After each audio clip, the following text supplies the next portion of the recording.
방송에서 제공하는 투자 정보는 투자 판단에 대한 조언입니다. 방송에서 제공하는 주식의 가치, 가격 상승 및 가격 하락에 대해서는 방송사에서 보장하지 않습니다.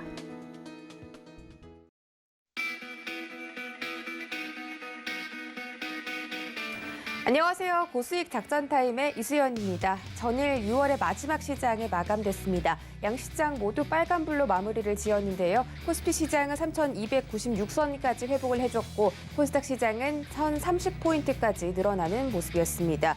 외국인과 기관의 매수세가 좀 걱정이 됐지만 오히려 코스닥 시장에서는 양 매수세가 들어오는 모습이었습니다. 수급이 이렇게 지속적으로 개선되면서 7월의 장도 기대를 해보시면 좋겠고요. 경기 회복 기대감이 커지고 있는 만큼 외국인들의 투자 심리도 긍정적으로 변하고 있다는 분석입니다. 또 조금 전에 마감된 뉴욕 3대 지수는 고용 지표를 기다리며 혼조 양상으로 마감했습니다. S&P 500 지수는 오늘도 신고가를 이어가고 있고 다우존스 지수가 크게 올라가며 경기 회복주가 빠르게 상승하는 모습을 보여줬습니다. 이렇게 계속해서 전 세계적으로 경기 회복 개선 기대감이 커지고 있는데 오늘자 우리 시장에서는 과연 어떤 기대감이 형성될지 저희와 함께 전략 세워보시기 바라겠습니다. 오늘의 투자 작전 화면으로 확인하시죠. 신승용의 작전 키워드 시간에서는 전 세계적으로 가상화폐를 규제하고 있습니다. 이 규제가 강화되면서 과연 시장에는 어떤 영향 미칠지 함께 분석해 보도록 하겠습니다. 허반석의 작전 리포트 시간, 이번 주 자동차 업종 분석해드리고 있습니다. 오늘의 종목 리포트는 기아인데요. 웃돈이 붙는 자동차라는 주제로 기아 집중 분석해드립니다.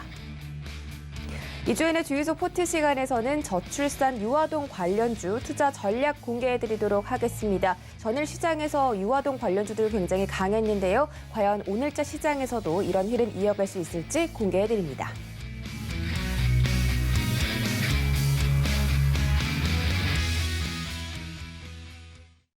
네, 고수익 작전 타임 본격적으로 출발해 보도록 하겠습니다. 첫 번째 시간은 신승용의 작전 키워드 시간입니다. 브레인 코리아 인베스트 신승용 대표와 함께합니다. 안녕하세요. 네, 안녕하십니까. 네, 반갑습니다. 첫 번째 키워드 바로 확인할게요. 네, 오늘의 첫 번째 키워드는 가상화폐 규제 강화입니다. 지금 가상화폐에 대한 각국의 규제가 점차 확산되는 분위기인데요. 우리나라에서도 가상화폐 거래자에 대한 신고 의무를 규제화하겠다라는 소식이 발표가 됐고 중국에서는 정말 너무 막연하게 정말 많은 일들이 일어나고 있죠. 채굴을 금지하겠다. 비트코인 채굴을 아예 금지를 하면서 80% 이상이 사라졌다고 하고요. 영국에서는 가상화폐 최대 거래소인 바이낸스를 아예 퇴출시키겠다. 라는 발언도 했습니다. 이렇게 정말 우리나라뿐만이 아니라 각국에서 암호화폐에 대한 규제가 일어나면서 이 가상화폐에 대한 자금이 주식시장으로 이동하지 않을까 하는 기대감이 형성되고 있습니다. 어떻게 보십니까? 예, 지금 말씀하셨던 대로 가상화폐 사실상 시장의 상당 부분 돌풍을 일으켰던 것이 사실이었습니다. 하지만 점차 주요국들, 우리나라를 포함한 영국, 미국, 중국, 대다수의 국가들이 사실상 가상화폐에 대한 규제를 실질적으로 강화해 나서게 되면서 그 가상화폐 시장 규모 또는 이제 가상화폐 상승 모멘텀 자체가 상당 부분 꺾이고 이미 대표적인 그 코인 자산이라고 할 수 있는 비트코인 같은 경우에는 최고가 대비해서 약 한 45%, 50% 가량 급락되어진 상황에서의 진행이 계속되고 있는 그런 모습이다라는 점 우리가 분명히 눈여겨봐야 될 것 같은데요. 먼저 결론부터 좀 말씀을 좀 드려보게 되면요. 가상화폐가 가지고 있는 특징, 이런 부분들이 가상화폐에 대한 규제가 심화되다 보니까 결국은 이런 부분들이 유사점을 가지고 있는 주식시장에 있어서의 테마군들 또는 주식시장에 있어서의 성장주들 쪽으로의 어떤 그 쏠림 내지는 풍선 효과 가능성이 있지 않을까라는 그런 기대감이 분명히 계속해서 상존할 가능성이 상당 부분 높지 않을까라는 부분 우리가 분명히 생각을 조금 좀 열고 이 부분을 좀 지켜봐야 되겠다. 이 부분에 대한 관심을 좀 가져봐야 되겠다. 가상화폐가 상승하느냐 하락하느냐 이 부분이 결국은 유동성의 확대 또는 유동성의 훼손 이런 쪽으로도 생각을 할 수 있지만 유동성이 지금 현재의 상황과 같이 유지가 되는, 늘어나지도 않고 줄어나지도 않는 그런 유지 상황에서는 결국은 가상화폐에 대한 눌림은 주식시장에 있는 성장 기술주들, 고성장주들에 대한 관심으로 오히려 풍선 효과가 나타날 가능성이 높을 수 있다라는 부분 우리가 분명히 눈여겨봐야 될 것 같습니다. 가상화폐 규제 강화, 결국은 전 세계 국가로 확산 중에 있습니다. 가상화폐 시장 규모 대충 지금 현재 금액 기준으로 해서 약 한 1.4조 달러 수준이다라는 평가입니다.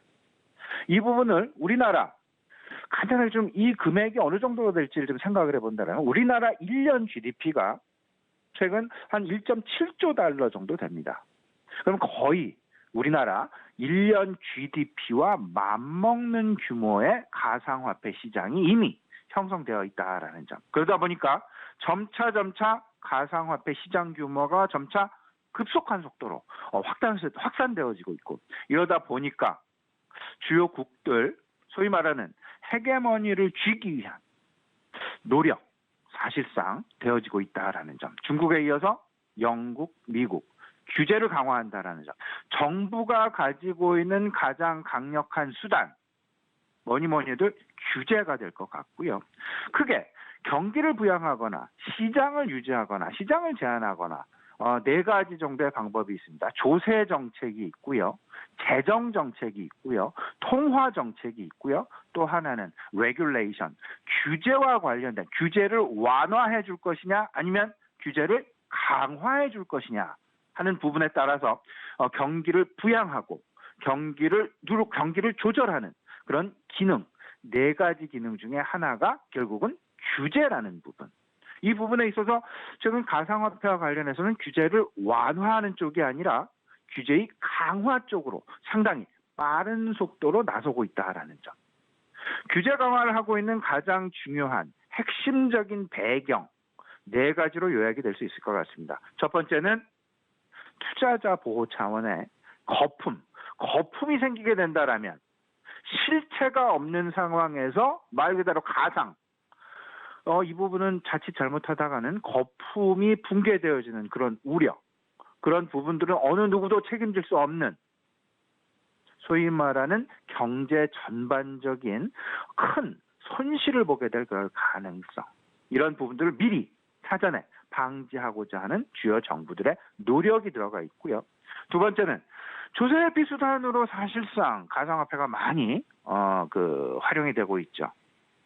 그렇기 때문에 우리나라도 그렇고요. 미국, 유로존 세수 확보를 위해서 가상화폐 자본이득에 대한 조세를 강화하고 있다라는 점. 세수 확보에 또 하나의 어떤 그 이유가 있다라는 점. 그리고 세 번째, 불법 악용에 대한 우려를 계속해서 차단하고자 하는 노력. 결국 가상화폐는 다들 알고 계시겠습니다만은 자금 세탁이랄지 또는 자금의 은닉의 제일 어떤 그 매우 중요한 방법으로 좀 악용되고 있는 그런 모습들이 나타나고 있죠. 이런 부분들은 선제적인 차단. 그리고 네 번째, 어찌 보면 이게 가장 중요한 그런 이유 또는 배경이 아닐까 하는 생각입니다. 화폐에 대해서는 국가가 절대적인 통제력을 갖고 있어야 됩니다. 그러나 가상화폐 같은 경우에는 국가의 통제력이 상당 부분 제외되어진 채 블록체인이라는 그런 기반 하에서 가상화폐의 거래가 이루어지고 있다라는 점. 그러다 보면 국가의 통제력이 없는 상황, 이 부분은 어느 국가 주체도 원하지 않고 있는 그런 상황들. 그렇기 때문에 국가의 화폐에 대한 통제력을 미리 확보하고자 하는 그런 노력이 규제 강화를 통해서 일단 먼저 규제를 강화해서 옥죄인 다음에 서서히 풀어주면서 그 풀어주는 과정 속에 국가 통제력을 삽입시키려는 그런 어떤 그 생각 가지고 있는 것이 아닌가라는 생각입니다. 최근 UBS가 이런 얘기를 했죠. 가상화폐는 곧 투기 시장이다. 대안에 대한 모색이 절실하다라는 부분.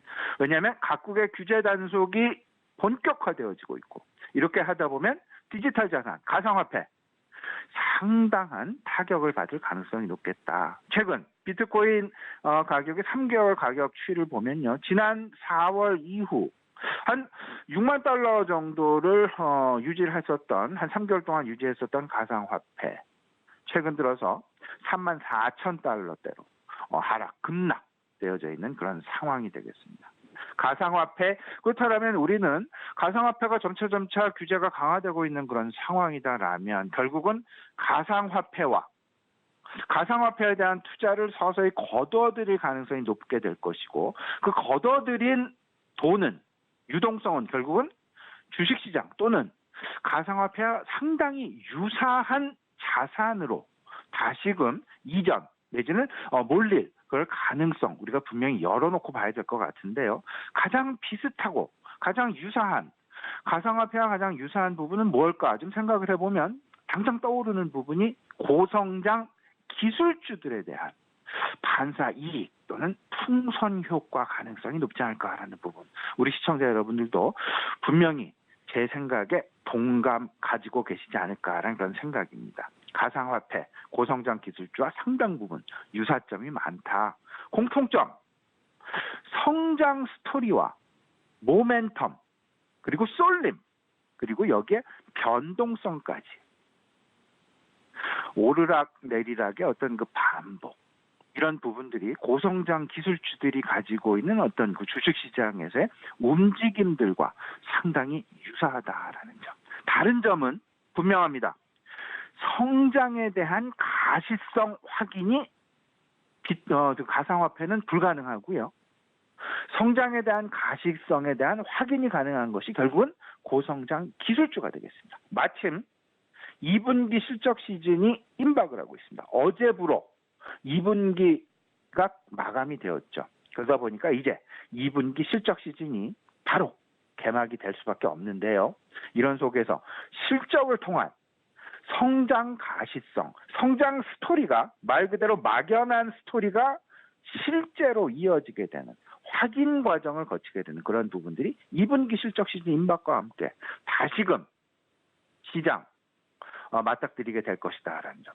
성장 스토리에 대한 가시성 여부, 이에 대한 확인이 매우 중요하다라는 점. 뭐 바이오랄지, 제약이랄지, 4차 산업혁명이랄지. 성장 스토리들 다양합니다. 근데 하지만 그 성장 스토리가 실질적으로 가시화가 되느냐 안 되느냐 이 부분에 대한 확인, 결국은 실적 시즌의 시작과 함께 다시금 시장 내 재점화될 가능성이 높다. 여기에 굉장히 긍정적인 부분입니다. 정부 육성. 정부가 어찌 보면 그 주도권을 가지고 계속 이끌어 나간다는 부분이 될 것 같은데요. 고성장 기술주들 거의 실패의 가능성은 없다. 정부가 신경을 쓰고 있는 업종군들. 결국은 미래 먹거리 사업과 또 하나 고용 창출 효과가 동반이 되어야 될 것이다 하는 점. 이 두 부분을 필요 조건으로 생각을 해서 좀 업종을 좀 골라본다라면 일단 가장 중요한 건 소부장이다라는 그런 생각입니다. 그리고 전기차, 5G, 신소재 여기에 아울러서 당장 우리 실생활로 차근차근 다가오고 있는 자율주행과 관련된 부분들. 결국 가상화폐라는 이 부분에 대한 규제가 강화된다라면 그쪽에 몰렸던 돈이 다시금 이제 주식시장으로 돌아오게 되는데 그 주식시장 전반적으로 돌아오는 것이 아니라 가상화폐와 성격이 유사한 업종군으로 유입이 될 가능성이 높지 않을까라는 부분. 우리 시청자 여러분들도 한번 곰곰이 생각해 보셨으면 어떨까 싶습니다. 네, 가상화폐 규제에 대해서 말씀을 해주셨고 기술주와 비슷하다라는 말에 굉장히 동감을 합니다. 기술주에 대한 자금이 가상화폐로 많이 이동을 하면서 최근에 급등이 나온 사례도 있었죠. 한 3월 달쯤에 그랬던 것 같은데 이제 이런 투기성이 좀 잠잠해지고 다시 우리 시장으로 자금이 유입된다면 앞으로 소부장과 전기차 그리고 5G 자율주행 섹터를 바라보자라고 정리를 해드리도록 하겠습니다. 자, 전일 뉴욕 3대 지수는 혼조세로 마감을 했습니다. 다우존스 지수가 0.6%까지 가장 크게 오르면서 상승 마무리를 지었고요. S&P 500 지수는 나날이 신고가를 경신하는 흐름입니다. 전일 나스닥 지수가 좀 크게 하락을 했는데요. 오늘자 우리 시장은 어떻게 대응해 볼까요? 예, 일단 뭐 시장 내 이렇다 할 모멘텀은 명확한 모멘텀은 나타나고 있지 않는 것 같습니다. 근데 하지만 전체적으로 시장을 지배하는 요소 2+2라는 부분 계속 말씀을 드리고 있는데 지난주부터 지속되고 있는 이슈 두 가지 그리고 새롭게 다가오는 이슈 두 가지가 되겠습니다. 유동성 이슈와 경기 개선, 경기 회복에 대한 이슈는 계속된다. 지속되고 있다. 근데 새롭게 다가오는 부분들 2분기 실적 시즌의 개막 그리고 델타 변이와 관련된 코로나 우려감. 근데 이 부분의 어떤 그 투자 심리가 이런 이 네 가지에서 상당 부분 지금 좌지우지되고 있는 그런 상황인데요. 어제 미국 시장 같은 경우 델타 변이 우려감 상당 부분 완화되어지는 그런 모습이었고요. 유동성 이슈 점차 그 우려감이 잦아들고 있다라는 부분. 오히려 시장은 경기 회복, 경기 개선에 대한 기대감으로 오히려 그 무게 중심이 이동하고 있다라는 부분 큰 그림에서 생각을 해볼 수 있을 것 같습니다. 앞서서 말씀하셨다시피 다우지수가 0.6%, S&P 500이 0.13%의 상승. 하지만 나스닥 0.17%의 하락. 나스닥의 하락은 어찌 보면 기술주들에 대한 움직임, 실적 시즌의 임박, 그리고 가상화폐, 유동성, 전체적인 어떤 그런 그림, 그러면서 가상화폐의 어떤 그 실적과 관련된 실적 지속 여부에 대한 어떤 아직도 다소간 좀 관망 양상이 짙은 것은 아닌가라는 부분 생각을 좀 해보게 됩니다. 미국 증시의 투자 심리에 영향을 줬던 부분, 그게 네 가지 정도 요약이 될 수 있을 것 같은데, 첫 번째는 경기 개선에 대한 기대감이 좀 크게 나타났다. 물론 ADP 고용 보고서 장중에는 사실상 발표가 안 됐었죠. 근데 이제 장 끝나고 이야기가 됐는데 69만 2천 명의 신규로 고용이 됐고요. 전월에는 88만 명의 고용이 됐지만 지금 줄어드는 그런 모습. 이런 부분들이 오히려 완화적 통화 정책의 지속 기대감으로 작용을 하고 있다. 그리고 중개 제조업 PMI 역시 전월 대비해서 0.1포인트 하락하는. 근데 어쨌든, 50포인트 이상에서 계속 유지가 되고 있다라는 부분은 경기 개선이 지속될 것이다라는 기대감에 여전히 뒷배경으로 작용하고 있다라는 부분 생각을 해볼 수 있을 것 같습니다. 분명한 것, 완화적인 통화 정책은 계속될 것이다라는 그런 기대감. 물론, 어제 유로존의 6월달 CPI가 0.3% 상승하는 인플레이션이 0.3이니까 좀 우려할 만한 수준, 높은 수준.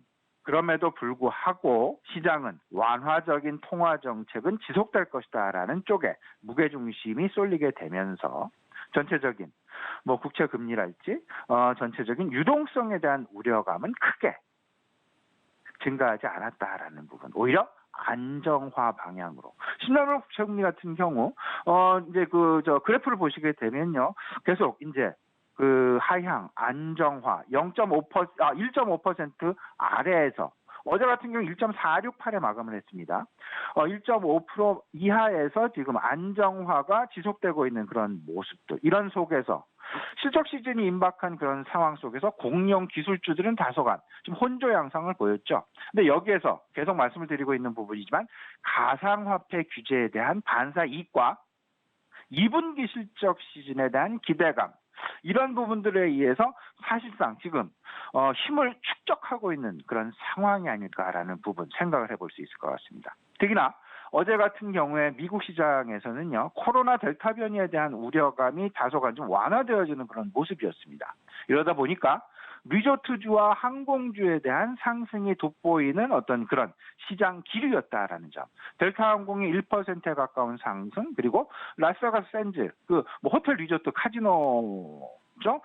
이 부분이 3%에 육박하는 그런 상승률을 보였다라는 점. 물론, 우리 시장으로 좀 짚어보게 되면, 우리 시장 어제 신규 확진자 수가 784명, 이제 800명대를 넘나드는 그런 다소간 좀 불안한 양상. 여기에 사회적 거리두기가 사실상 오늘부터 완화하기로 했었지만 이 부분이 일주일 연기가 됐죠. 그만큼 코로나 확산에 대한 우려감이 다시금 시장 내에 찾아들 그럴 가능성 분명히 있을 수는 있지만 분명한 건 계속해서 극복되어지는 그런 모습들 나타나게 된다라면 오히려 오히려 이런 상황도 코로나 신규 확진자 수의 증가에 따라서 뭐 리조트랄지 항공이랄지 여행이랄지 호텔이랄지 다소간 좀 흔들리는 모습이 나타났을 때 저점 매수의 기회로 삼아보는 것이 분명히 나의 포트폴리오, 나의 수익에 상당 부분 긍정적인 영향을 미칠 가능성이 높다라는 자신감을 가지고 우리 시청자 여러분들 투자에 좀 임해 주셨으면 좋겠고요. 오늘 같은 경우 핵심 투자 전략은 이렇습니다. 모멘텀의 부재 상황은 분명히 당분간 지속될 가능성이 높은데 크게 시장 상승, 하락 크게 나타날 것 같지는 않습니다. 하지만 점차 이제 2분기 실적 시즌에 돌입을 하게 되면서 실적이 개선되어지는 업종, 실적 중심의 종목 장세 전개 가능성에 상당한 무게를 두시면서 시장 대응 전략 마련해 나가시면 좋겠다라는 부분 말씀을 좀 드립니다. 유동성과 경기 개선 분명히 힘겨루기 양상 당분간 지속될 가능성이 높고요. 여기에 우리가 기대하는 부분은 경기 부양에 대한 효과가 계속해서 시장 내 쏠쏠하게 모멘텀으로 작용이 될 가능성 높겠다. 특히나 저 개인적인 의견이었습니다. 미래 먹거리 정부 주도 성장 산업에 관심을 갖자라는 부분. 친환경이랄지 경기 소재 그리고 소부장, 전기차, 자율주행까지. 이 부분 결국은 가상화폐에 대한 규제는 계속해서 강화가 될 것이고 유동성, 가장 유사한 성격의 어떤 고성장 기술주들에 대한 관심, 부각 가능성 높을 수밖에 없으니까요. 이 부분 관심 가지시면 어떨까 싶고요. 마지막 2분기 실적 시즌에 대한 관심, 결국은 실적 성장세가 지속될 수 있느냐 없느냐가 주식의 상승 여부를 가늠할 수 있는, 갈라놓을 수 있는 가장 중요한 잣대가 될 것이다라는 점. 증권업종에 대한 관심은 계속돼도 유효하다라는 부분 말씀을 좀 드려보고요. 경기 소재에 대한 관심 그리고 아울러서 전기차랄지 5G랄지 자율주행 반도체까지 특히나 소부장 같은 경우 상당 부분 우리가 관심을 기울여야만 할 그런 업종이 아닐까라는 그런 생각입니다. 네, 지금 실적과 모멘텀이 좀 부재한 시장이라고 말씀을 드렸는데요. 2분기 실적 장세가 또 앞당겨지고 있고 여러 가지 이슈들이 조금씩 자리를 되찾아가고 있기 때문에 앞으로 정부 주도 성장 산업이라든지 미래 먹거리 산업들 그리고 이 소비 관련주 섹터들 눈여겨보자라고 말씀 주셨습니다. 전략 고맙습니다. 네, 감사합니다.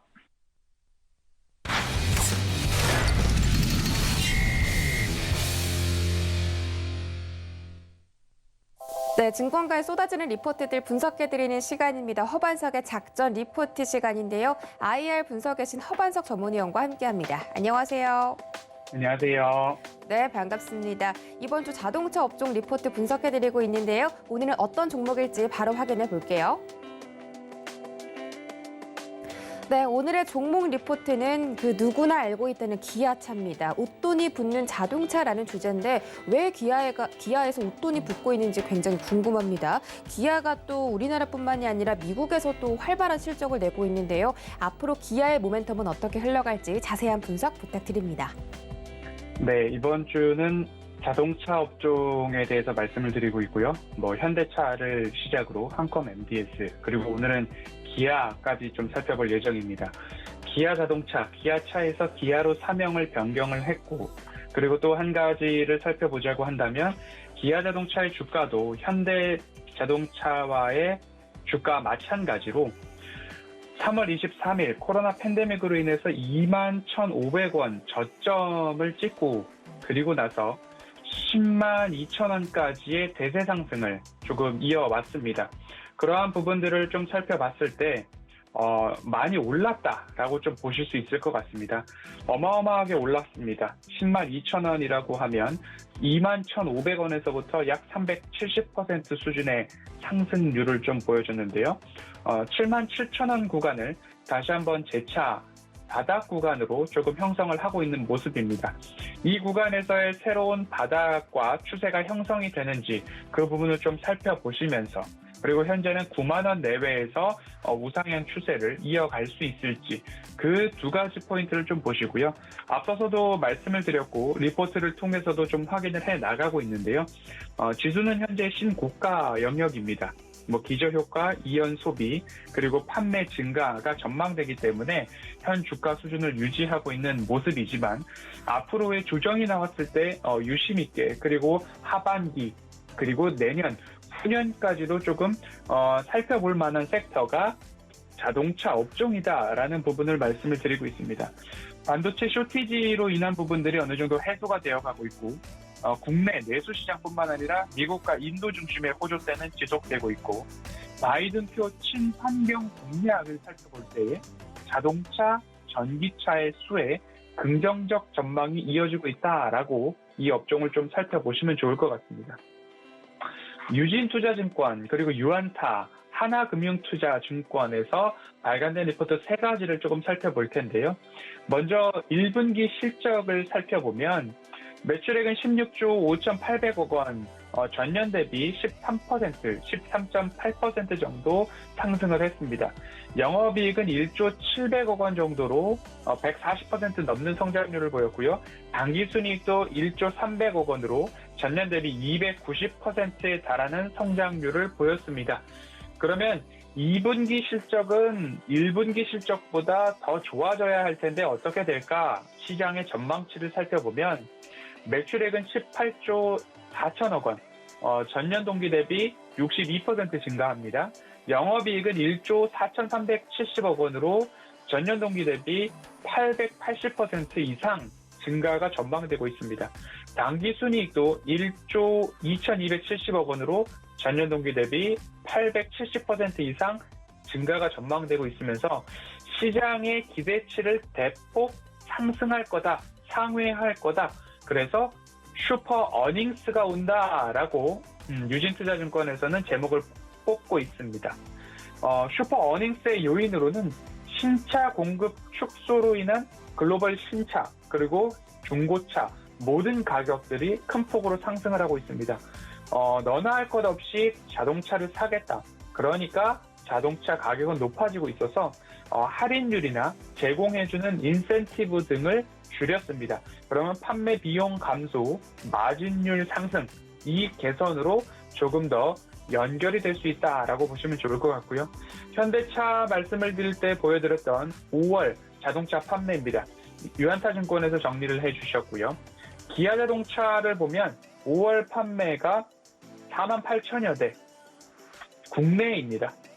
그리고 전년 동기 대비 6% 정도 줄었으나 1월부터 5월까지 합산으로는 22만 9천여 대입니다. 그럼 전년 동기 대비 5% 정도 증가했기 때문에 앞으로 하반기 총 판매 대수는 조금 더 좋아지지 않을까라는 부분으로 전망이 가능할 것 같고요.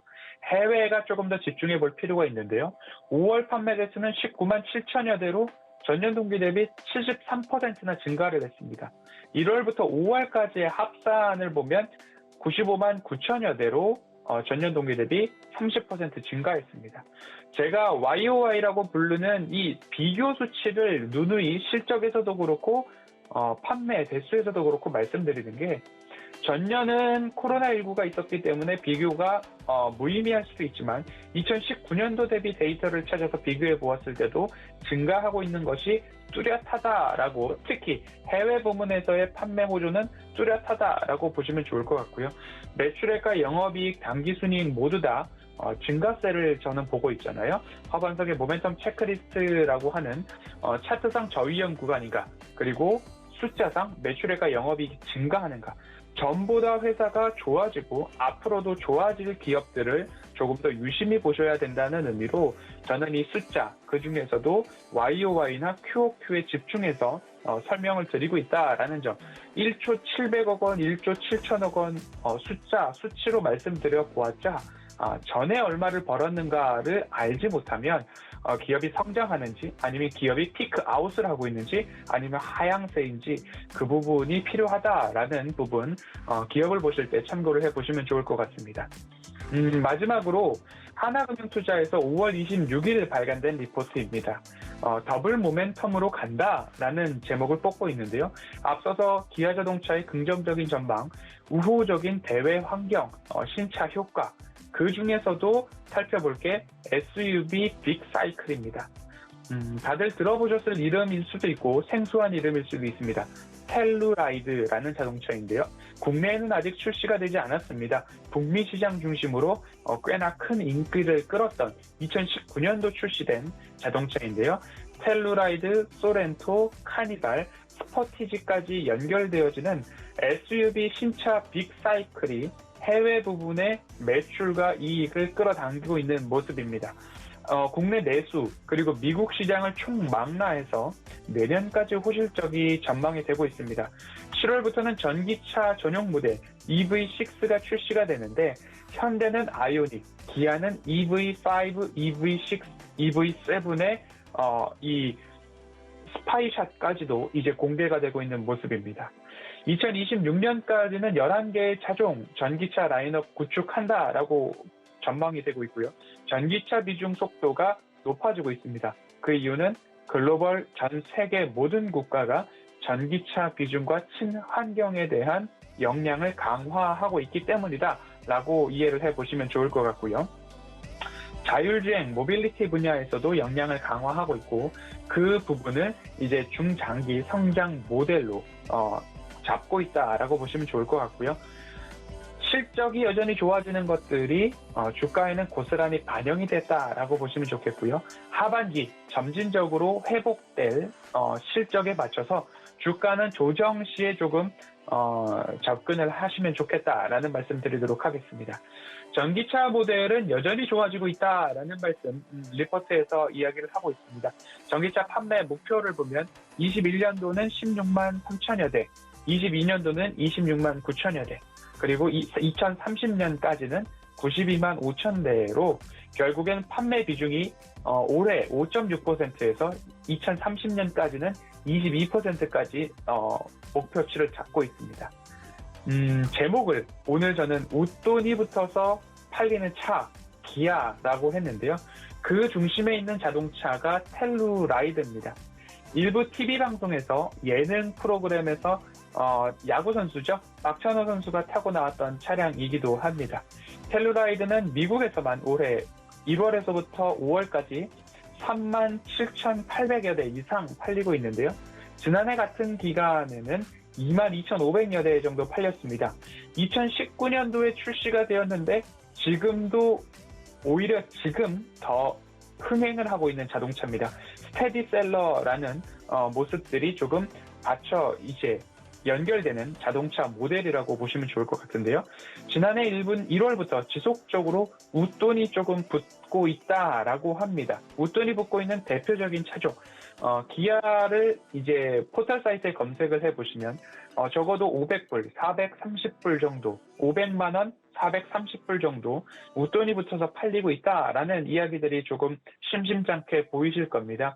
이 텔루라이드가 국내에 출시되면 좋겠다라는 이야기들이 어마어마하게 조금 동호회 중심으로 좀 퍼지고 있는데 이렇게 제가 텔루라이드와 기아에 대해서 말씀을 드릴 수 있는 이유 중에 하나는 제가 사실 자동차를 굉장히 좋아합니다.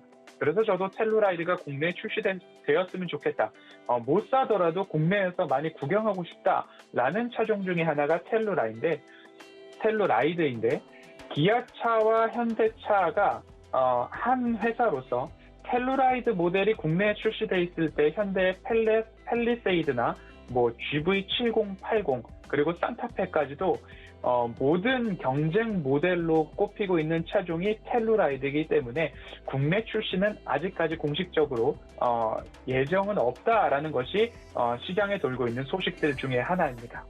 자동차는 통상 신규 모델이 출시되면 더 많은 판매 그리고 판매 급증이 이어지는데 신차 효과가 텔루라이드는 반짝했다가 오히려 스테디셀러로 지금 오히려 더 많이 팔리고 있습니다. 이러한 시장의 영향을 반영했듯이 기아의 전략은 SUV 빅사이클입니다. 텔루라이드, 소렌토, 카니발, 스포티지. 보시면 뭐 K5나 7처럼 준중형 또는 중형 세단, 승용 자동차 라인이 아니라 SUV, 북미에서 워낙 인기가 많은, 그리고 국내 시장에서도 인기가 많아지고 있는 이 SUV 라인에 포커싱을 하고 있다라고 생각을 해보시면 기아의 이익 모멘텀은 어떻게 증가될 것인가 한번 기대를 해보아도 좋을 것 같습니다. 이 텔루라이드가 2022년형 페이스리프트 모델 출시를 앞두고 있기 때문에 조금 더 성장성이 가속화되지 않을까라고 좀 살펴볼 수 있을 것 같습니다. 기아도 마찬가지로 굉장히 크게 상승을 했습니다. 그렇기 때문에 지수도 신고가, 그리고 기아의 주가도 9만 원을 넘어가면서 10만 원 문턱, 10만 2천 원이 전 고점입니다. 그래서 조금 부담스러운 가격대이기 때문에 제가 수요일이 아닌 목요일에 리포트와 함께 설명을 드리고 있습니다. 조정 시 변곡을 기회로 만들 수 있는 인내와 준비의 시간이 필요하지 않을까라는 말씀드리면서 기아의 성장 모멘텀, 자동차 업종의 성장 모멘텀, 매출액과 판매 증가율을 비교해서 말씀을 드렸기 때문에 이 부분 꼭 참고하셔서, 그리고 리포트의 제목이 웃돈이 붙는 자동차, 그리고 슈퍼 어닝스, 이 키워드를 좀 기억하시면서 꼭 관심 종목에 넣어 놓으셨다가 하반기 조정이 나왔을 때에 차곡차곡 담아서 장기적으로 가져가실 수 있는 전략으로 좀 보시면 좋을 것 같습니다. 화반석의 모멘텀 투자 레터는 7월에 캐치프라이즈를 공포를 기회로라는 단어로 좀 가지고 가고 있습니다. 이에 걸맞는 종목이 기아가 되지 않을까, 공포에 꼭 떠올려 보시는 종목 되셨으면 좋겠습니다. 7월이 시작되었습니다. 하반기가 시작되었기 때문에 모든 투자자분들 꼭 성공 투자하시고, 지수가 신고가다, 사상 최고치다라는 부분 꼭 주의하시면서 하반기도 수익률 꾸준하게 이어가셨으면 좋겠습니다. 오늘 리포트는 기아 살펴보았고요. 여기까지 살펴보도록 하겠습니다. 네, 기아 살펴드렸습니다. 이번 2분기 예상치 영업이익이 889%가 되고요. 단기순이익도 870%나 됩니다. 정말 실적이 너무 많이 개선이 될 거기 때문에 앞으로가 더 기대되는 성장성이 가득한 그런 종목이고요. 기아는 지금 많이 고점에 있지만 조정 시에 매수를 바라볼 수 있을 만큼 매력적인 실적을 가지고 있다라고 정리해 보도록 하겠습니다. 자세한 분석 고맙습니다. 감사합니다. 네, 이어지는 시간은 이주연의 주유소 포트로 넘어가 보도록 하겠습니다. 저녁 8시에 방송되는 주유소 시간에서 이주연 전문위원의 포트폴리오 종목들을 개장 전에 개별 리뷰해드리는 시간이죠. 이주연 전문위원 바로 만나보도록 할게요. 안녕하세요. 네, 안녕하세요. 네, 반갑습니다. 주유소 운영 원칙부터 확인하고 가겠습니다. 이주연의 주유소 포트폴리오 운용 원칙입니다. 첫 번째로 바닥난 포트폴리오를 접수하고요. 기존 종목들을 손절하고 전문가 추천주로 포트를 운용합니다. 전문가당 한 종목 추천을 원칙으로 하고 있으며 최고 수익률 산정 기준은 종가로 하고 있습니다. 다음 장 보시죠. 네, 이주연의 주유소 포트 종목들입니다. 동신건설과 삼익TH가 14%대 수익률 챙겨가면서 목표가를 달성했고요. 서암기계공업은 매수가 6,800원에 목표 수익을 달성했습니다. 수익률 15% 챙겨갑니다. 현대코퍼레이션은 마이너스권 들어왔고 알렙이 계속해서 수익을 조금씩 더 챙겨가고 있네요. 7%까지 올라왔습니다. 다음 장 보시죠. 네, 다음 장에서는 CJ E&M이 수익률 20%대 다시 회복을 해주고 있습니다. 더 크게 갈 수 있을지 궁금한데요. 일단 21.80%까지 수익률 올라왔습니다. 한라홀딩스가 5.9% 수익 달성하고 있는데 전체적으로 포트 종목들 플러스권에 들어와 있습니다. 전략 들어볼게요. 네, 지금 주유소 운영 원칙들 살펴보고 돌아왔습니다. 전일 중국의 유화동 관련주들의 상승세가 돋보였는데 최근에 차트를 좀 만들고 있는 것 같더라고요. 아가방 컴퍼니도 최근에 급등세가 나왔고 캐리소프트까지 요즘에 상승세가 굉장히 대단합니다. 어제도 10% 넘게 급등한 걸로 알고 있는데 전달이죠. 5월 달에 중국의 세자녀 허용 소식이 전해지면서 이 관련 종목들이 차트를 꾸준히 만들고 있습니다. 오늘 관련주들 어떻게 살펴볼까요? 네, 지금 저 출산 관련주들 흐름 굉장히 좋게 나오고 있는데, 앞전에도 저 출산 관련주들 이제 대선 테마랑 함께 좀 이야기를 한번 드렸던 적이 있었는데, 그때 당시 이제 이야기 드렸던 게 뭐 제로투 세븐이라든지 그리고 삼성출판사 뭐 토박스 코리아 이런 식으로 얘기를 드렸었고요. 아가방 컴퍼니가 사실 차트적인 측면에서는 굉장히 좀 괜찮은 흐름이었긴 했는데 문제는 이제 중국 기업이라는 부분에서 뭐 물론 지금 현재 중국에서 좀 전에 말씀하셨던 것처럼 이제 세 자녀 까지 이제 가능하도록 이렇게 이제 풀어준 부분이 있었습니다. 그래서 그런 부분에 있어서는 뭐 좀 더 수혜를 볼 수 있지 않을까라고 생각할 수 있지만 사실 재무제표를 보시게 되면 뭐 적자를 계속 기록을 하고 있는 그런 회사다라고 보셔야 될 것 같고요. 그리고 이제 아가방 컴퍼니 이제 국내 기업이었었는데 중국으로 이제 매각이 되면서 이제는 뭐 우리나라 회사가 아니다라고 생각을 하셔야겠죠. 그래서 랑치 코리아라고 이렇게 이제 넘어간 상황인데 중국 기업들이 국내 상장에 있던 기업들 굉장히 장부상으로는 문제가 없어 보이지만 주가적인 측면에서 그동안 안 좋은 흐름들을 보여왔고 그랬던 이유가 갑작스럽게 장부가 안 좋아진다든지 이렇게 이제 문제가 생기는 경우들이 여러 지금까지 있었습니다. 그래서 이제 중국 기업은 좀 배제를 하고 보자. 어디까지나 뭐 단기적인 단타적인 관점이나 뭐 이런 식으로만 봐야 될 것 같다라고 말씀드려야 될 것 같고요. 그래서 저출산 관련주들 상당히 많이 있습니다. 그 중에서 일단 아가방 컴퍼니는 제외하고 보시라고 말씀을 드리고 싶고요. 뭐 TBH 글로벌이라든지 그리고 신성통상 역시 탑텐키즈라고 해서 지금 기존에 보유하고 있던 브랜드 내에서 이런 유아동 관련 브랜드가 있다라는 부분에서 지금 주가 흐름 보시는 것처럼 저출산 관련주로 지금 들어가 있는 부분이고요.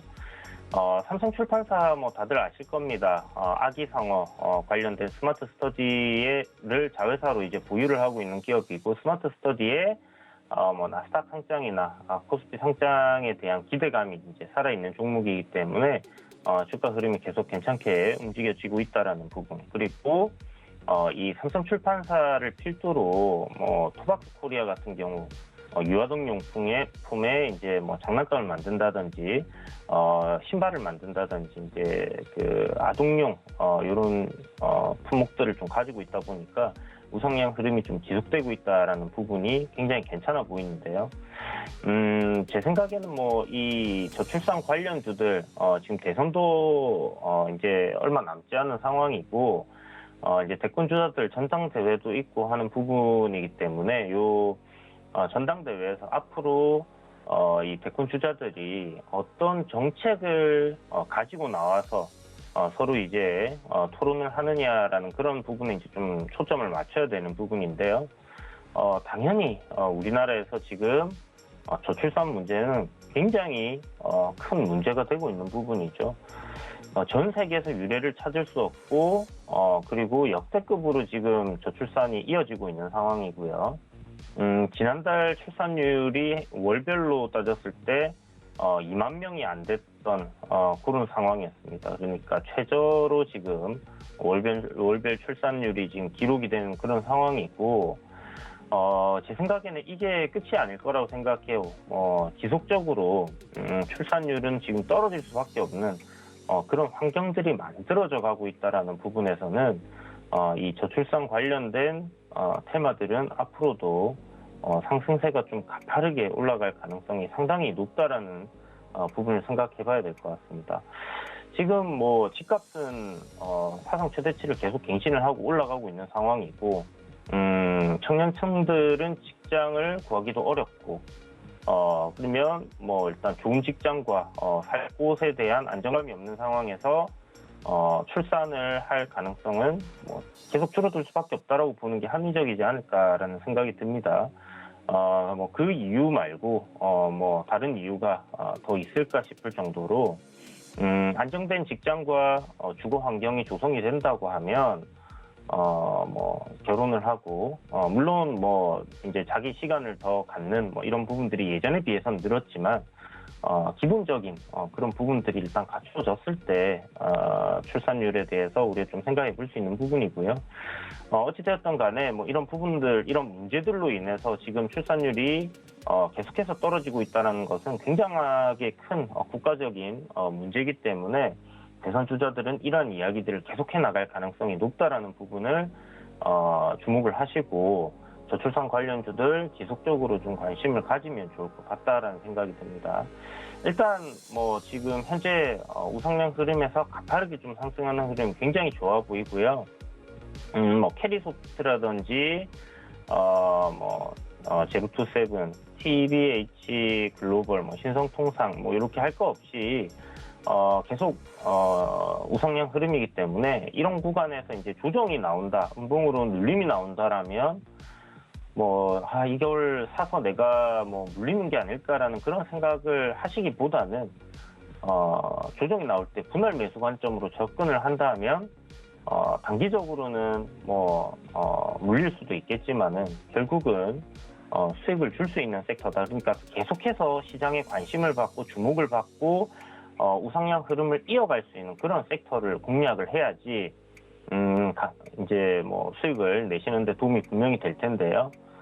그런 관점에서 신성통상이라든지 캐리소프트라든지 제로투세븐 전부 다 좋아 보입니다. 그래서 딱히 이 저출산 관련된 종목들을 급등할 때, 그러니까 장대 양봉이 나오면서 거래량이 터질 때만 따라붙지 않는다면 제 생각에는 투자하시는 분들 대부분 다 수익을 볼 수 있지 않겠나라는 생각이 들고, 참고사항으로 아까 말씀드렸던 것처럼 아가방 컴퍼니 중국 기업입니다. 갑자기 어떻게 될지 모르는 부분이 있기 때문에 차트 흐름은 굉장히 좋지만 어떻게 보면 가장 좋은 흐름이라고 볼 수 있어요. 캐리소프트랑 아가방 컴퍼니가. 그런데 조심을 해라고 꼭 말씀을 드려야 될 것 같다라는 부분에서 언급을 드린 거니까 중국을 싫어하고 좋아하고 이런 부분을 떠나서 국내에 상장되어 있는 중국 기업들 중에서 실적도 사실 좋지 않고요.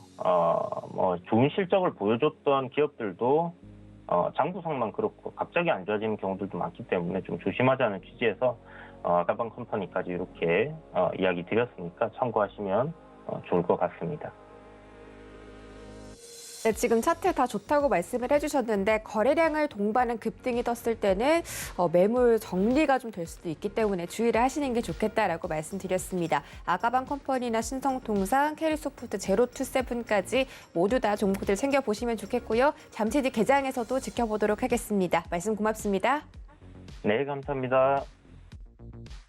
네, 고수익 작전 타임에서 알찬 전략들 세워드렸습니다. 저희는 잠시 뒤 순간포착 매매 시그널로 돌아오도록 할게요. 고맙습니다.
안녕하세요. K웨더 라이프스타일 예보 신지수입니다. 오늘 무더운 날씨가 예상됩니다. 한낮에 서울은 31도까지 오르겠고요. 올해 첫 폭염특보가 발효된 전남 담양은 낮 기온이 무려 33도까지 오르겠는데요. 본격적인 더위가 시작되는 만큼 건강관리 잘 해주시기 바랍니다. 지금 하늘은 대체로 맑지만 아침까지 서해안과 내륙을 중심으로는 짙은 안개를 주의하셔야겠습니다. 오늘은 동해상에 있는 고기압의 가장자리에 들겠습니다. 대체로 맑은 날씨가 예상되지만 경기 동부와 강원 영서, 충북 북부 등 일부 지역은 오후에 천둥 번개와 우박을 동반한 요란한 소나기가 내리는 곳이 있겠고요. 내일은 장마 전선의 영향으로 제주도에 비가 시작되겠습니다. 다음은 자세한 지역별 오늘 날씨입니다. 중부지방 한낮에는 인천 29도, 서울을 비롯한 그 밖의 지역은 31도까지 오르면서 덥겠습니다. 동해안 지방 대체로 맑은 가운데 낮 기온은 속초가 26도, 강릉 28도 선에 그치겠습니다. 남부지방도 맑겠고요. 한낮 기온은 대구 30도, 광주는 32도까지 오르면서 무덥겠습니다. 오늘 바다의 물결은 최고 1.5에서 2m로 잔잔하겠습니다. 7월에 시작되는 장마는 39년 만이라고 하는데요. 내일 제주도에 지각 장마가 찾아오겠고요. 주말에는 전국으로 확대되겠습니다. 날씨였습니다.